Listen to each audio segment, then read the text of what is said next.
नमस्कार, मैं अवधर Shankar. News bioscope में आप सबों का स्वागत है। झारखंड सरकार की तरफ से प्रवक्ता सुप्रियो भट्टाचार्य ने भी कहा है, सीएम की तरफ से भी कहा जा रहा है कि 1.5 लाख नियुक्तियां एक साल में दिया जाएगा और इसके लिए पूरी तैयारी कर ली गई है, ब्लूप्रिंट तैयार कर लिया गया है।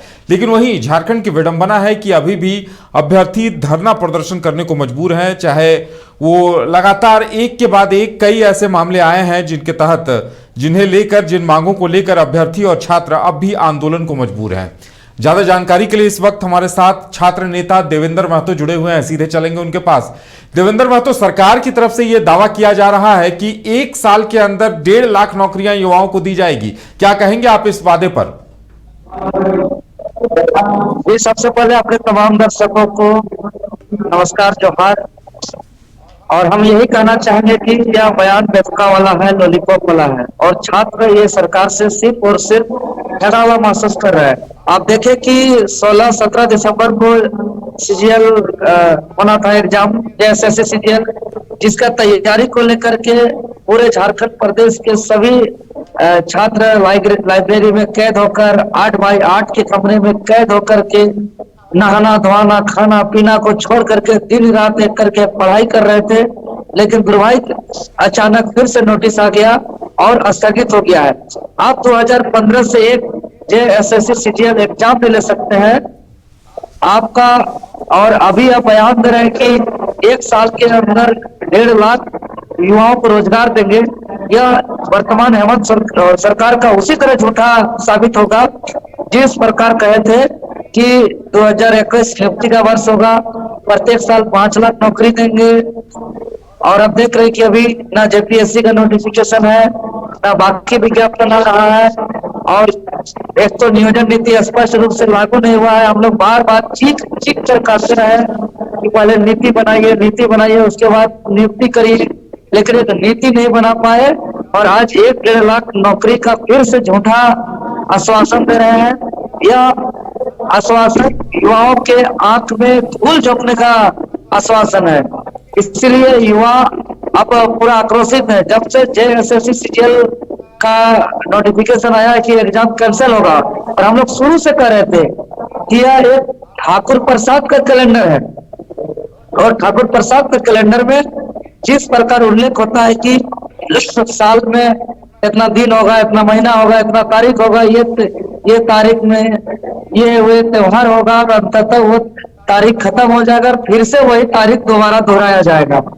ठीक उसी प्रकार जेएसएससी के तरफ से जो भी निर्धारित तिथि था जेएसएससी सीजीएल के लिए, वो एक तरह से ठाकुर प्रसाद कैलेंडर था। और साथ ही साथ जो परीक्षा हुई है वो सारे विवादित है। हम लोग ने कुछ दिन पहले ही राजभवन घेराव किया था, आप लोग को पता है उदय जी, कि परीक्षा से पूर्व ही पेपर लीक हो जा रहा है लैब असिस्टेंट टेक्नीशियन का। अभी पीजीटी का कल रेस्पॉन्स की जारी किया है, उसमें बहुत विवाद है। पीजीटी का 2 चीज है, एक फाइनल आंसर की और एक रेस्पॉन्स की।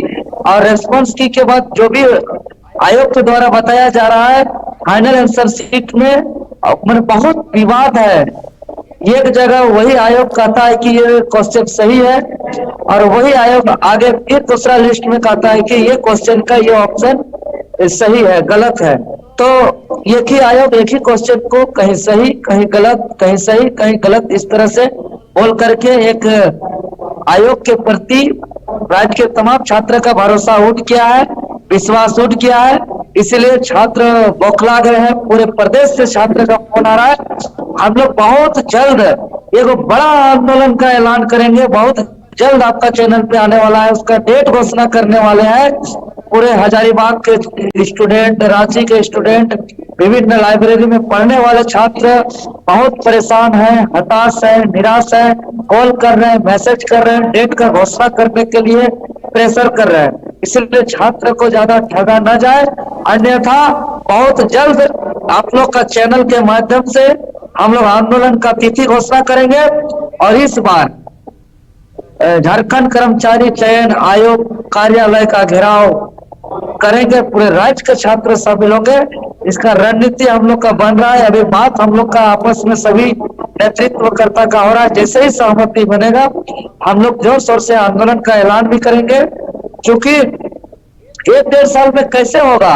ये हाथ में धूल झोंकने का बात इसलिए हम बोल रहे हैं उदय जी, जी क्योंकि आपका लोकसभा चुनाव कुछ दिन में होने वाला है, फिर 2024 में विधानसभा का चुनाव होगा, सितंबर अक्टूबर तक में आपका विधानसभा बंद होगा, फिर कोई नोटिफिकेशन लागू नहीं हो सकता है, राज्य के अंदर आचार संहिता लागू होगा, अभी जेएसएससी सीजीएल का स्क्रूटनी नहीं हुआ है, रिजेक्शन लिस्ट जारी नहीं हुआ है, कोई डॉक्यूमेंट वेरिफिकेशन नहीं हुआ है, किसका सही है किसका गलत है, तो अभी एग्जाम का सपना बहुत दूर है, इसीलिए ये झूठा सपना है, ये सारे आश्वासन बेबुनियाद है, ये आश्वासन में कहीं कोई सच्चाई नजर नहीं आ रहा है, इसीलिए हम सरकार को यही कहेंगे बिल्कुल कि युवाओं को देवेंद्र, हम बार-बार इसी वजह ठगना से मत। आपसे बात कर रहे हैं कि देखिए जेपीएससी 11वीं जेपीएससी का बेसब्री से इंतजार कर रहे हैं। सरकार कई बार सपने दिखा रही है, सीजीएल की परीक्षा जैसा आप बता रहे हैं कि छात्र तैयारी कर रहे थे, हो नहीं पा रही है, और भी कई टीचर्स और तमाम मामलों को लेकर, कोई सैलरी को लेकर, कोई नियुक्तियों को लेकर एक के बाद एक मुश्किलें हैं।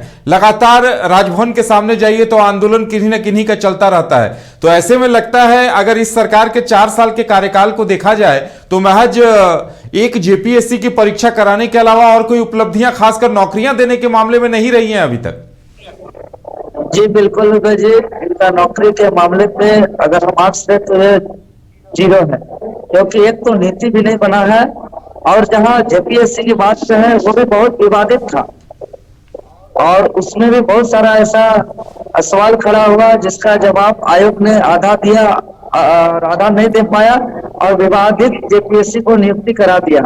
उसमें भी जेपीएससी पर भरोसा उठ गया है यहाँ के छात्र पर, और 11वीं जेपीएससी को लेकर के हम लोग ट्विटर कैंपेन भी किए हैं, लगातार मुख्यमंत्री महोदय को हम लोग चिट्ठी भी प्रेषित किए हैं, और तमाम मीडिया के माध्यम से हम लोग बार बार हम लोग डिमांड कर रहे हैं कि 11वीं जेपीएससी का नोटिफिकेशन लाया जाए, क्योंकि 60-40 जो अखबार नियोजन नीति है और नियोजन नीति का मामला जेपीएससी में नहीं आता है, लेकिन जो सरकार वादा किया था कि प्रत्येक वर्ष हम जेपीएससी लाएंगे, उसी वर्ष हम क्लियर करेंगे, और जरूरत पड़े तो प्रत्येक वर्ष एक नहीं 2-2 जेपीएससी लाएंगे।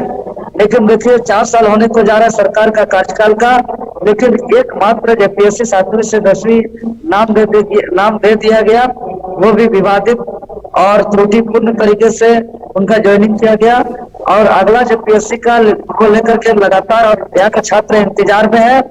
यहाँ बार बार कमेटी गठन किया जाता है, कमेटी का कोई रिपोर्ट का अता पता नहीं चलता है, एक नियमावली नहीं बना पा रहा है, एक कमेटी का रिपोर्ट सौंपने जा रहा है, तो आखिरकार यहाँ के आयोग के अध्यक्ष हो, चेयरमैन हो, सचिव हो या अन्य सदस्य हो, पता नहीं काम करते हैं या नहीं करते हैं, ये तो सरकार ही बताएगा। लेकिन जेपीएससी का नहीं आना, यहाँ के छात्र जो दिन रात देख करके तैयारी कर रहे हैं, उनका लगातार एज ओवर हो रहा है, उम्र पार हो रहा है, और परीक्षा नहीं हो रही है, इसीलिए छात्र बहुत परेशानी में है, और नियमावली भी नहीं बन पा रहा है, इसीलिए अभी उम्र सीमा में छूट देते हुए और जो भी रिजर्वेशन में जो दिक्कतें हैं, जो अड़चने हैं, उसको क्लियर करते हुए आगे कार्रवाई करे सरकार, और तत्काल 11वीं जेपीएससी का नोटिफिकेशन निकाला जाए, और सीजीएल एग्जाम जो बेसब्री से छात्र इंतजार कर रहे हैं उसको ईमानदारी पूर्वक, पारदर्शिता से, भ्रष्टाचार मुक्त करके ईमानदारी से परीक्षा ले, अन्यथा हम लोग बहुत जल्द बड़ा आंदोलन का ऐलान बहुत जल्द करने वाले हैं। रणनीति हम लोग का लगातार बन रहा है, हम लोग तैयारी पर है, बस घोषणा करना बाकी है।